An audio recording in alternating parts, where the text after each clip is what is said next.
From Mexico City is Armando Santacruz. He is the founder of the NGO Mexico United Against Crime. Armando, we saw in that report how the cartel drugs money goes back to the economy. Money laundering is all it is, really. Talk us through the sort of effect that has on legitimate business in Mexico.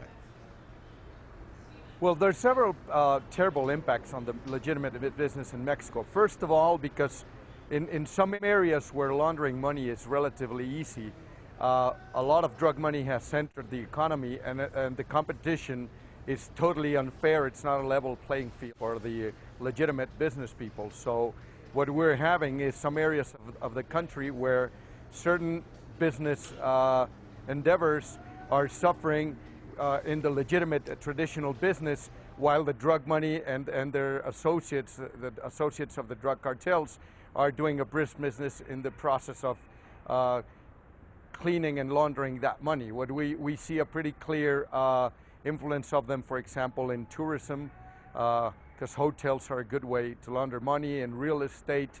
So that's a big problem. A little bit we see also in agriculture and in cattle breeding. So it certainly is a very contaminating influence for the economy.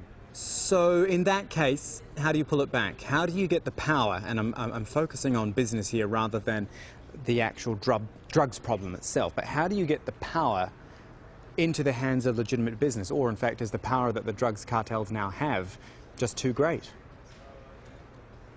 Well, we think there has to be two approaches to reduce this. The first and most important is to take the huge profits out of the drug trade. And that's why our organization, México Unido Contra la Delincuencia, has been pushing for a change in the regulation and a change in the approach to the current drug war. We believe that if markets were regulated by the state and drugs were sold under regulated markets, the profits would be undercut, and all this dirty money that enters the system, which is currently several tens of billions of dollars, would disappear. That's one big important issue that we think should be attacked. And the second very important one is to tighten the laundering laws, and amongst other things, a very important one is to make the use of cash very difficult. Currently in Mexico, many transactions can still be concluded in cash, and we believe a way of making life difficult for dirty money, not only from drug dealing, is to force all the players to go through the banking system. In other words, to use checks, credit cards, so they are registered and the money cannot move within the economy with such ease. Okay, let's talk some more about the idea of regulation of the industry, as you seem to be putting it, changing the whole tack of the war on drugs and realigning the way it's being fought. Again, do you think that can actually work, that regulation of such a powerful and such a damaging industry like illegal drugs could actually be achieved? Well, we actually do think it will work. It's not panacea or paradise. It will have its downsides, but we've seen it with many drugs that are currently legal in the Western world, such as alcohol or nicotine, tobacco.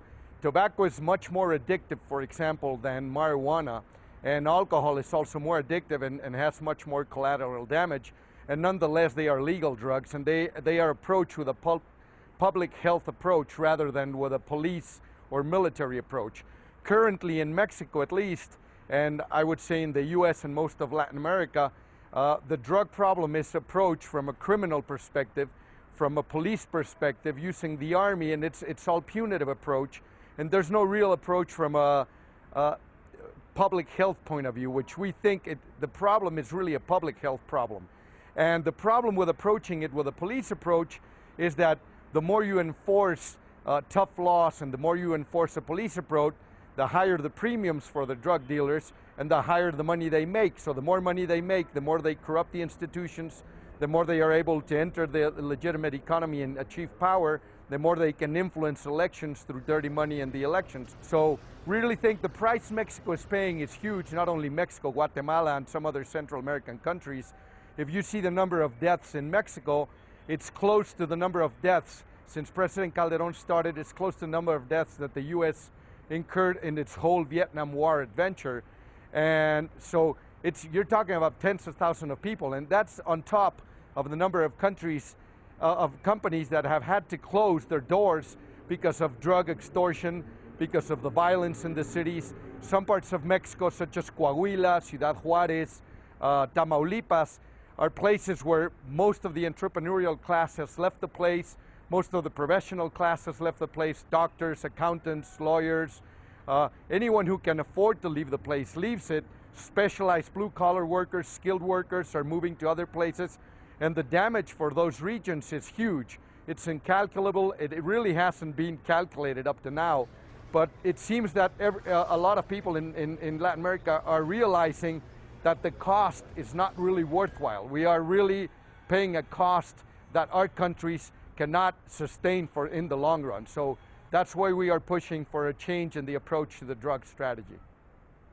That is Armando Santacruz from Mexico United Against Crime. Thank you so much for your time.